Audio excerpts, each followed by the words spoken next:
Greetings once again, my friends, and welcome back to another Drak Vlogs, where we're prepping for the launch of Battle for Azeroth by going over some unfinished business as I give my thoughts on the latest in the Warbringers series, Sylvanas. Now, a lot of people have already seen this if you've been doing the War of the Thorns. In fact, I actually showed it on my War of the Thorns Alliance cinematic, or War of the Thorns Part 2 for the Alliance. I showed the actual Warbringers and did say that I was going to do a video on this.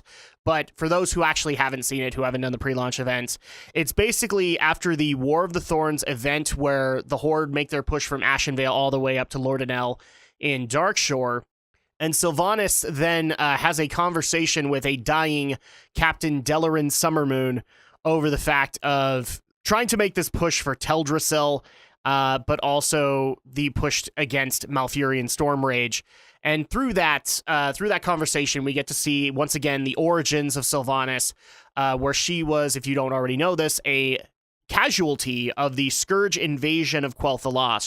She was the Ranger General of Silvermoon, and she tried to repel the Scourge from entering into the Elven lands of Quel'Thalas, and ultimately failed, and was resurrected and served as the Banshee Queen under the Lich King Arthas. He wasn't the Lich King yet, but he was about to be.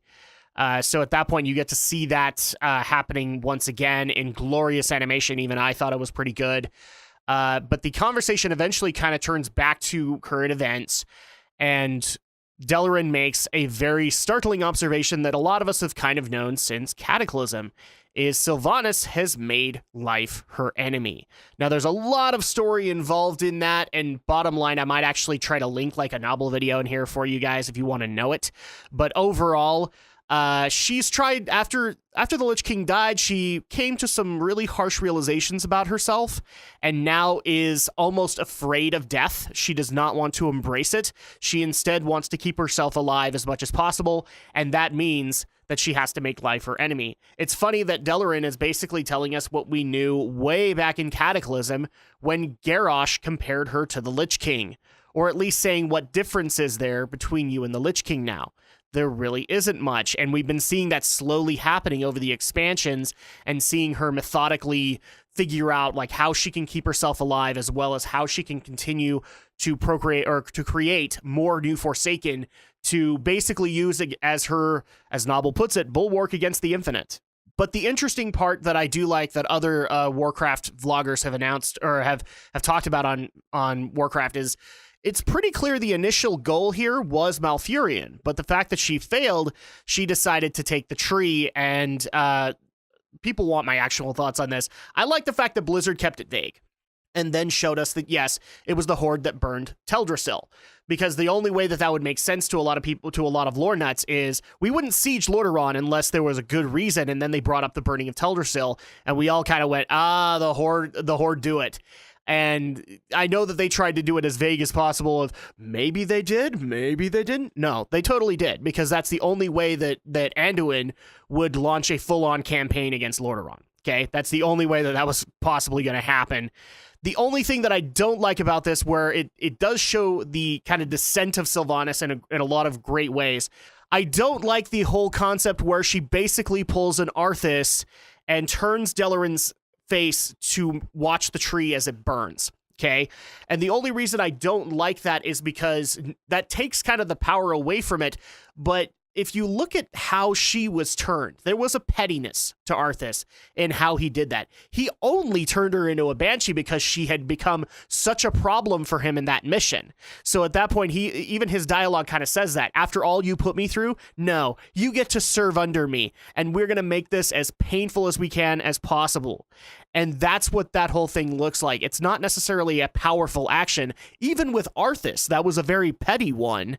It worked a lot better with Arthas because he had no soul at that point. He'd already done so many other petty actions, and this one, in my opinion, was like the first major petty action that Sylvanas has ever been able to commit. Now, I thoroughly believe Garrosh, and I don't want to even admit that. She is the Lich King at this point. There's no difference between her actions and Arthas's after all of this. But the one thing I do want people to notice, and I'm even going to show it specifically for you guys, there is a little bit of power in this that a lot of people didn't look into. is the fact as soon as she makes the order to burn it. Now, I know a lot of people lashed out against Varrock, and we'll talk to him. We'll talk to his situation in the next video. But a lot of people didn't notice the delay that happened between her giving the order and Nathanos looking up, and then she having to give the order again. Now, Nathanos Blightcaller is a very loyal follower of Sylvanas, okay? And for all the people who are probably just going to sit there and go, well, they just wanted to add drama or anything like that. No, Blizzard does things for reasons. Absolute reasons. They had to animate this thing out. Why would you put such a pause in when you could easily just have him instantly look up as the loyal champion of the Dark Lady he is and have him execute the command? No. He didn't even understand it. That's what I'm taking away from it. He questioned the order. He hesitated, which means he's not entirely in agreement with Sylvanas either. So I wanted to point that out to a lot of other people. I actually am looking forward to seeing what they do with Nathanos from here on. And for those who still don't think I have proper foundation, go watch that Horde Siege of Lordaeron cinematic again. He was kind of delaying, and you could see like he had a little bit of a questioning gaze in his character's model. Just go watch it again and see if you can find it for yourself.